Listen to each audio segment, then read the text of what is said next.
Hello, everyone. Welcome back to Beat the Big Guys. I'm your host, Sandy Rosenthal, and today my guest is from the great state of California, more specifically Los Angeles. His name is Michel Shane. Hello, Michel. Hi, thanks for having me on your show. I'm absolutely delighted. And actually, at the moment, I'm in California as well, in the city of San Francisco. Well, that's an interesting place these days. It really is. There's a lot of driverless cars everywhere. And I've learned the art of being at a crosswalk and crossing in front of a driverless car because there is no driver to make eye contact with. Right. The first time was a little creepy, but I'm getting used to it. So, well, thank you so much for being here today. Our listeners, don't some of them don't know you, so I'm going to give a very short introduction, and then the mic is yours. Okay. Sure. All right, so let me go ahead and pull that up for us. Michel Shane has been a successful entrepreneur for 30 plus years. He has the ability to spot trends before they become mainstream in the film. And I'm going to restart that, Landry. Okay. He has the ability to spot trends before they become mainstream in the film and consumer space. Best known for his instrumental role in developing, creating, and executive producing the blockbuster films Catch Me If You Can and I, Robot. Today, we're going to be talking about 21 Miles in Malibu. Thanks so much. You're welcome, and the floor is yours. So this is a documentary, and most documentaries are, as I like to call them, propaganda, because it's a one person's view of what's happening, and it's there to adjust the general public's view of the situation. In my case, the documentary is more of, I would say, a public service announcement rather than a hardcore documentary. And what the film does is it takes you to Malibu, shows you the beauties. You know, Malibu's a unique place because it's a college town because of Pepperdine. It's a tourist destination because it's Malibu. And we have local residents who live here year round. So there's a real dichotomy of people living within the city. And it creates a very interesting projection because the locals are 12,000. And in a given year, 15 million people will visit Malibu. So with that said, we have a highway called 21 miles. The film deals with the highway. We bring you in and show you the beauty, and then we immediately hit you with the horrors of the road. And the horrors of the roads are death by accident, by car, by whatever is going on. Because as I like to say, and I say it in the film, is there's a lot of noise. It's 4 lanes, 2 lanes north, 2 lanes south, trucks, parking, bicycling, running across a highway as if it's a boulevard, and just a lot of noise. So I lost my youngest daughter in 2010. She was murdered. A erratic driver, enraged driver, pointed his car at her, hoping to kill himself and her. He didn't succeed in killing himself. He succeeded in killing my daughter.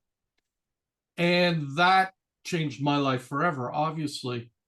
But it brought a more acute awareness. Obviously, I was very aware of the road. I have other children that learned to drive on it. And I turned to try to understand what was going on. And in the sense that I spent 2 years in court to have him convicted because the first trial was a mistrial. Once he was finally convicted, I could turn away from the legal system and kind of focus on what was going on. And in the summer of 2012, there were a tremendous amount of accidents and deaths on the freeway. And being a filmmaker, I couldn't stand it. I'm not a politician. I'm not an activist. I'm literally a storyteller. So I said, okay, I'm going to tell this story. And what we decided to do, I went through 5 directors, unfortunately. It took 10 years to make. I have a fabulous director who jumped on board, Nick Davis, 4 years ago, and helped complete the film because I had a lot of footage and no direction, and he took it all and really created the film we're watching. But I felt that I had to do something. So I made the film, and we tell 2 stories. We tell my story about Emily, and we tell the story of a young lady called Maricel who was training for Ironman. Now, my story, very much like the recent deaths of the 4 Pepperdine students on PCH last month, a month and a day ago, it was unavoidable. Wrong place, wrong time. They weren't in a car. They weren't driving erratic. They weren't hit by another car because they were in a car. They were hit directly. Emily, the guy pointed the car at her and killed her. These 4 girls, they were standing safely on the side of the road. This guy was traveling at a very high speed, lost control, hit parked cars. The impact of those cars hit those 4 girls and killed them. It brought me right back to 2010 when this happened to Emily. And it's outrageous because when Emily died, we went to Caltrans, who controls the highways in California, California Transport, short for Caltrans. Okay. They control it all. So you have a town of 12,000 people whose main street is a highway and controlled by an exterior party. They have no control of the main driving area in the city. So right away, that's a dilemma. So we went to Caltrans, we walked where Emily had been killed, they measured, they talked, and we got a beautiful form letter basically telling us where to go, that there was nothing to do. Yesterday, we were at a city council meeting where I spoke, and Caltrans sent their representative, and in very much the similar way, in the very same manner, Caltrans turned around and basically said, oh yeah, we'll examine, we'll look, but who knows what our studies will show. Well, there've been enough studies done throughout this whole time. And I have actively tried for the last 13 years to get something done. But with these 4 girls and my movie, I think we've hit a tipping point. I have now spoken with powers that be, in the sense that I'm meeting with Supervisor Lindsay Horvath in January, and she's very passionate about finding a solution. I've been talking regularly with Senator Ben Allen, and later today I'm going to meet Congressperson Jackie Irwin, with the sole purpose of trying to figure out, how do we change? How do we make things better? Now, I think part of the problem is education. We need speed cameras because there's just no way we could have enough CHP or sheriffs to cover PCH. It's 21 miles. So if we have speed cameras, at least people will start getting conscious and go, oh, got to slow down. There's cameras here. So, and maybe they have to work on the price of the tickets and all that, but that's not my department.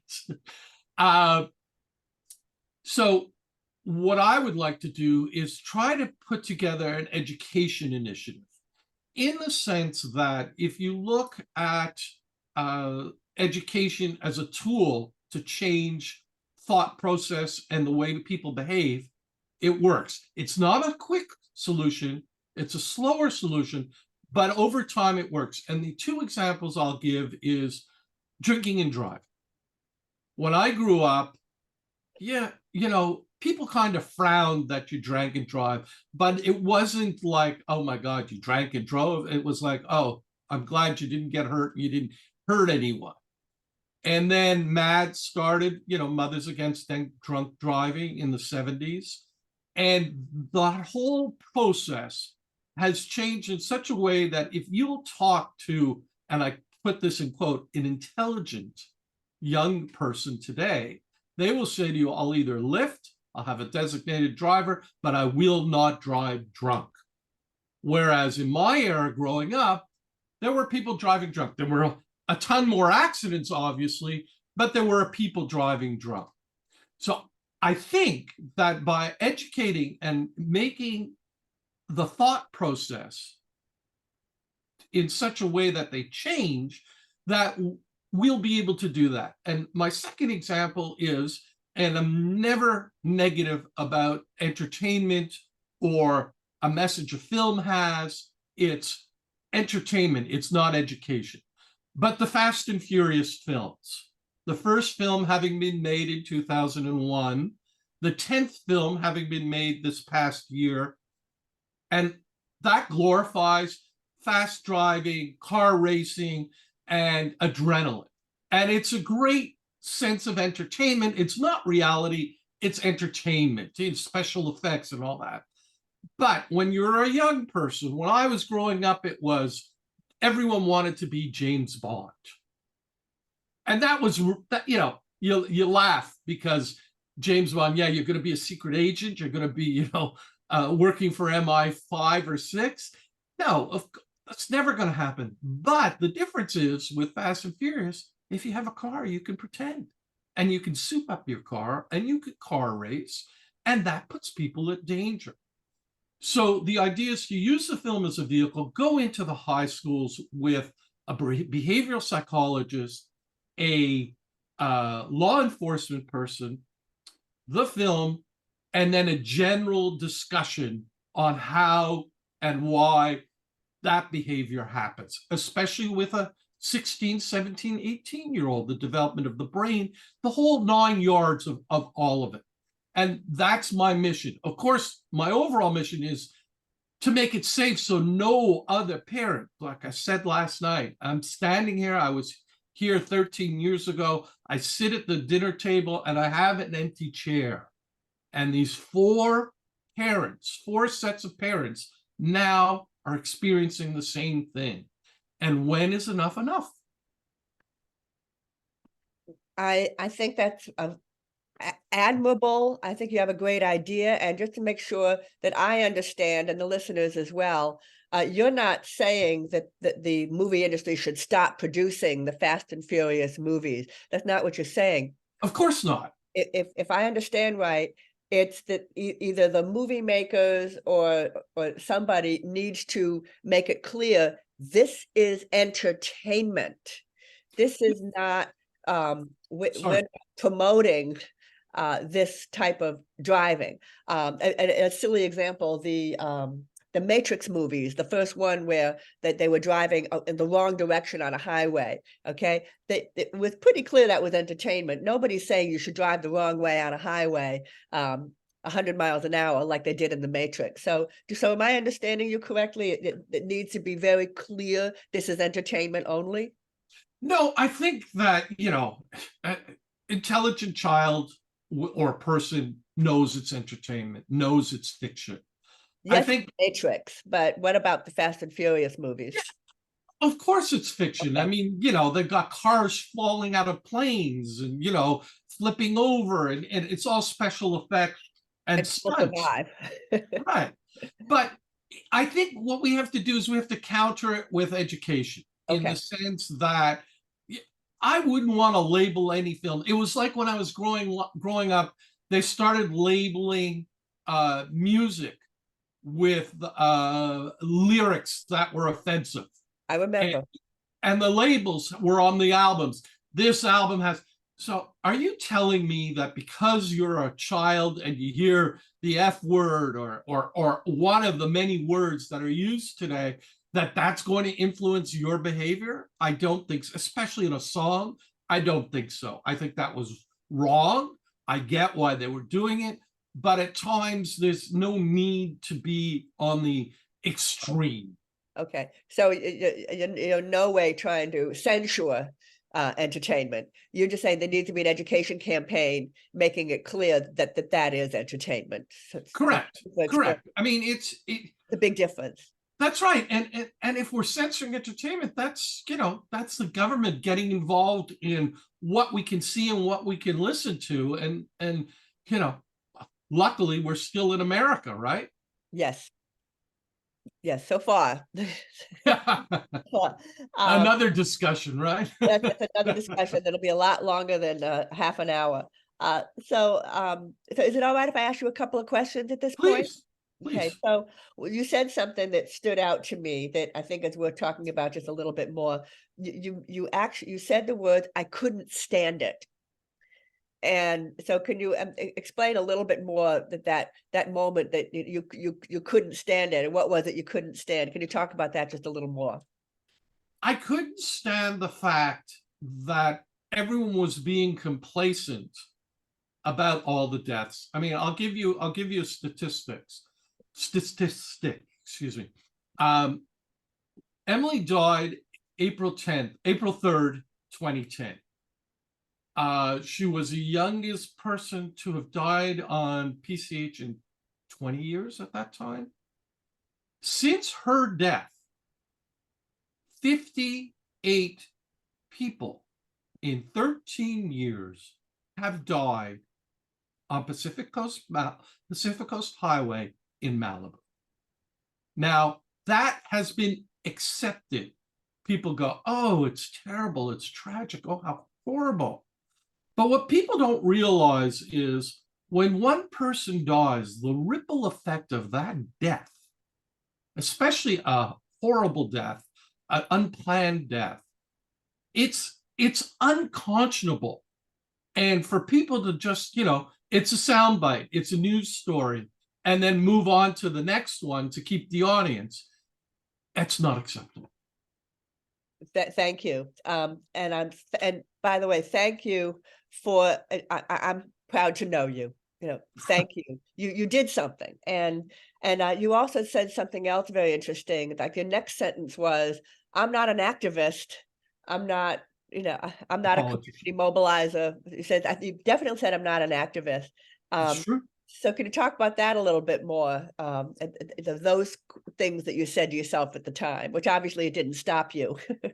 Well, you know what? I've always been the type of person that if I decided I wanted to do something, I just did it, whether I knew about it or not. How I became a film producer is in the 80s.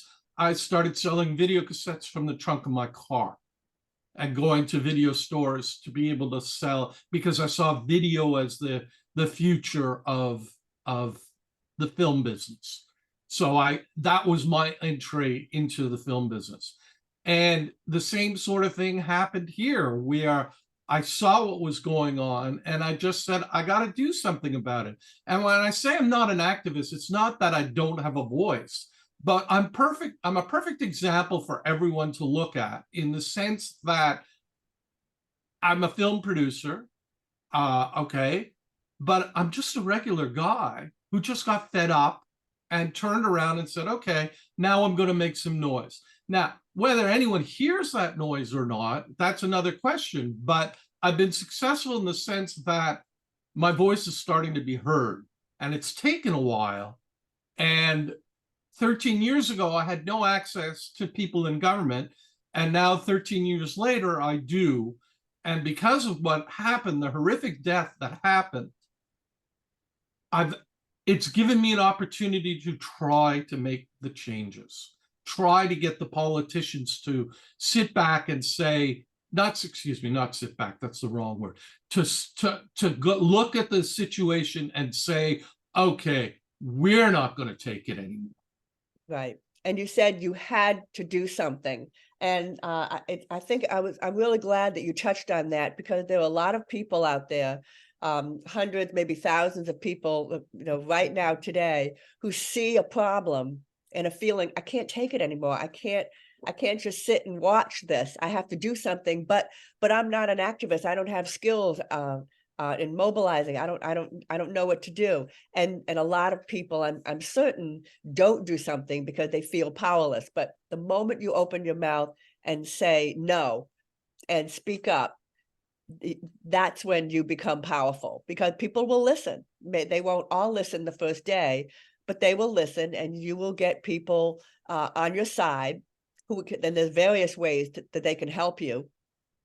There's all kinds of different skills out there. Video is one skill. There's legal, there's PR, there's social media. There are all these skills, art, artists, all these skills, and these people will come forward.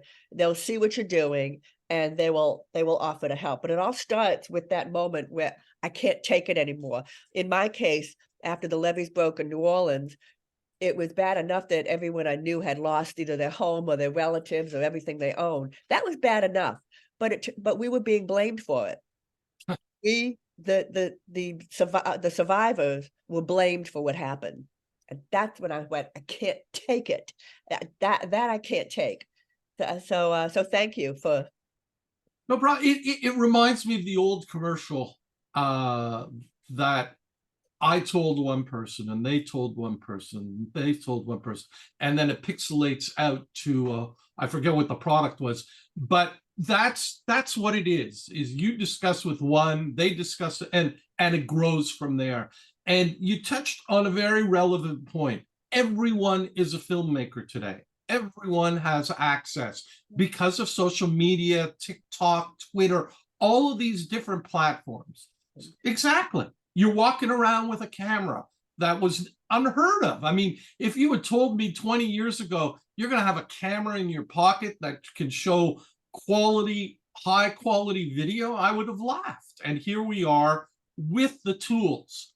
So it makes a lot more noise, but at the same time, the premium product will rise to the top. Exactly.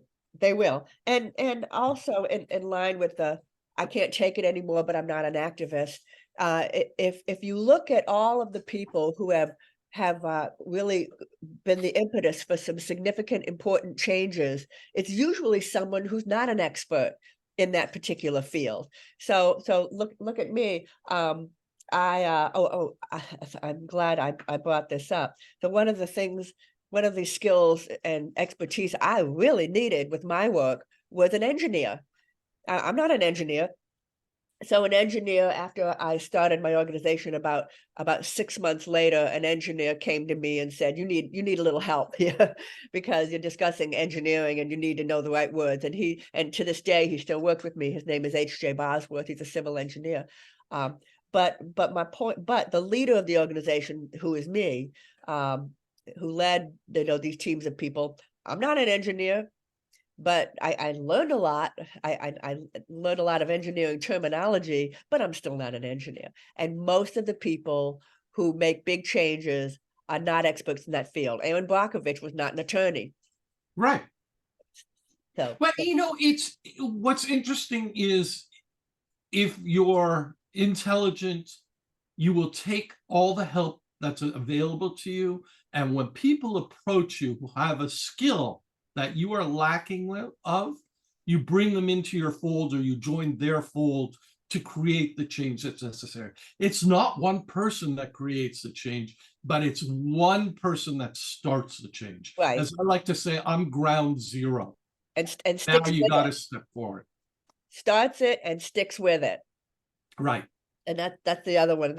And so to avoid leaving is the things you do to avoid burnout, but that's a subject for another episode. So do I understand this right, that Caltran is the big guys that opposed to the changes you want to see made?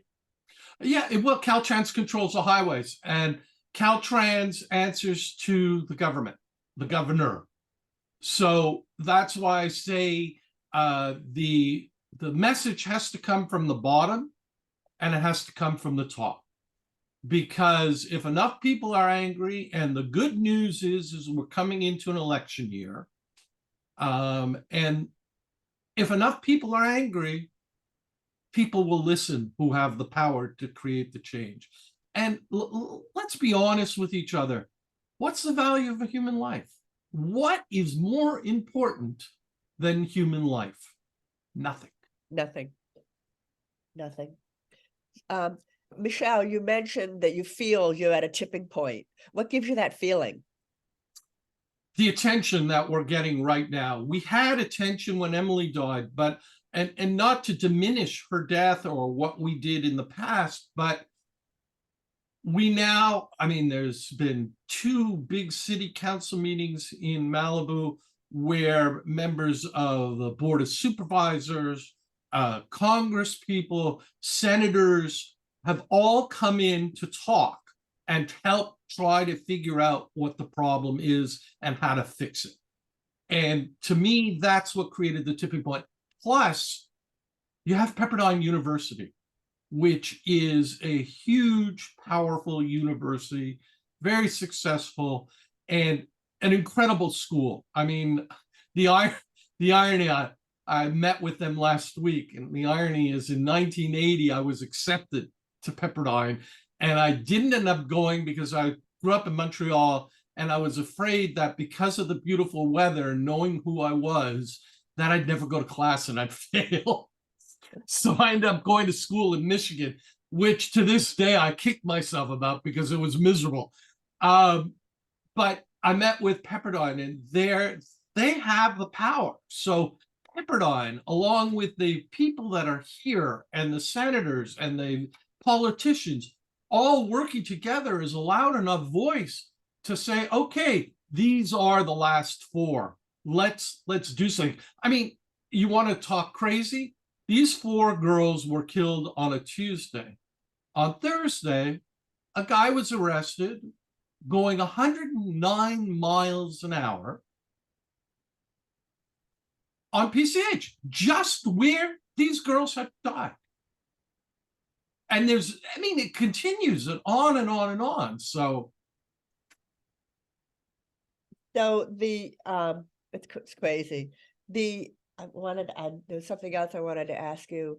Oh, when Caltran responded to your requests, and you mentioned, I can't remember exactly, but you said something along the lines of I think you were being sarcastic. You said they told me where I could go and what I could do. I think you were being sarcastic. They were basically saying we're not going to change anything. Is this the first I time was being sarcastic, but yes, they were basically saying, you know, there's too many things that need to be done for us to change something. Okay. So what they were saying to me is that my daughter's life, Emily's life, was less important than the needs of an organization. And it's kind of the same thing yesterday at the city council meeting.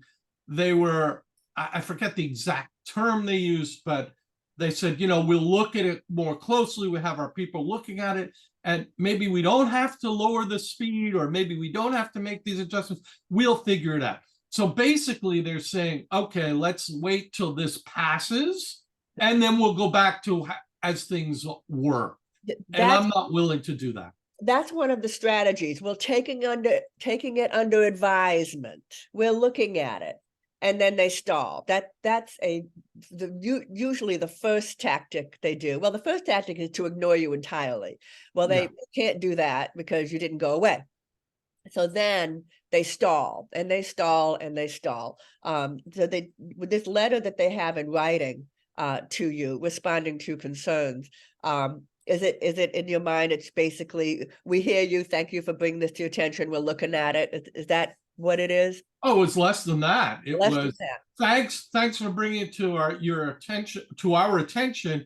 There's nothing we can do. Nothing we can do. Yeah, I got a letter like that too. We've looked at your concerns, and your concerns don't have merit. Right. Exactly. And of course I didn't give up. I I kept going. So well, you have to, right? You have to. And it's not because you want to, you have to. You have to. Yeah. Exactly. And the other thing we did is we started I was sitting here the Saturday they died on a Tuesday, on the Saturday in my office, and I said, you know what, I'm going to start a petition. You're going to start a petition. Petition. Okay. So I wrote a petition. I got a nonprofit to help us called SAFE, Keep Our Streets Safe. And we put the petition up on change.org, 21 miles. And we've had over 15,000 signatures. But the more impressive number is over 1.4 million people have viewed the petition. Have looked at it, but didn't sign it. Didn't sign it, which is fine. Because listen, the petition doesn't hold any real weight because you're not putting your address or your phone number. You're just signing it and saying, I agree, right? Right, right. Rally Starter is similar. You just give them an email address, and there's probably some truth to that. It could be artificially, stacked, but but still very, very useful and easy, and most people don't mind. A lot of people don't mind signing it. And 15,000 is a very, very, very good number to have. These all help. It's not one thing or two things. It's everything working together. Have you experienced any? I know you've had the door slammed in your face, so you've had that happen. But has there been any examples of intimidation or harassment, or people telling you, "Oh, so suddenly you think you're an urban planner"? Not yet. Not yet. I make sure not to overstep what I know, and I don't pretend to understand what the reasons are or how it can be fixed. I just know that it needs to be fixed. Yeah. And listen, I'm used to doors slamming in my face. I'm a filmmaker. To get a yes is like you're shocked when someone says yes to a project you're working on. Well, that may be one of the things that one of the things about your past that made you right for this sort of work. I get that question all the time. What in your past do you think has helped you? With your activism, and I go, really, I don't know. It's a little bit of everything. Exactly. Like you, I didn't wake up and decide to be a community mobilizer or an activist. I didn't wake up and decide to do that. It happened for very similar reasons as with you, as I couldn't bear it. I couldn't stand it. I couldn't stand not doing anything. And even I didn't know exactly what had to be done, but I had to do something. So Absolutely. is there anything else that you'd like to share with our listeners? Well, I think that you should really kind of look around you in the sense that, especially Malibu's a microcosm of what's going on in society in the sense of speeding and going fast. And you should be conscious of it. The good news is with technology and with AI and what the future holds, there might be some controls that are put into that. I would say my real final thought is you can do anything you set your mind to. And that's always been my mantra.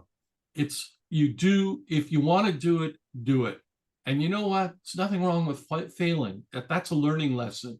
And then the next time you do it, you won't make the same mistakes. Very, very true. If you're new at this, I was once new at it, and it doesn't matter. You make a mistake, so what? Keep going. Keep going. Right. Don't take it personally. Learn from it. Right. What is the name of the petition on change.org? It's 21 miles in Malibu. 21 miles in Malibu. And if I'm going to go. And that's the name of the film. That's the name of the website, 21milesinmalibu.com. Go sign up on the website and we'll keep you informed. On the petition, we don't get the emails. That goes to the company doing the petitions. But if you sign up on our website, we'll keep you informed. So the petition is more of a manifesto, and if you want updates, you sign up on the website. Got it. I'm going to do both. Thank you so much for joining me, Michel. I'm proud to know you. Thank you for what you're doing. Thank you very much for inviting me. I really appreciate it. You're welcome. And thank you to the listeners for joining us on this episode. Be sure to like, subscribe, and rate this podcast on all your favorite platforms. And remember, no matter who you are, you too can beat the big guys. Okay, Michel, stay with me. I'm just going to stop recording.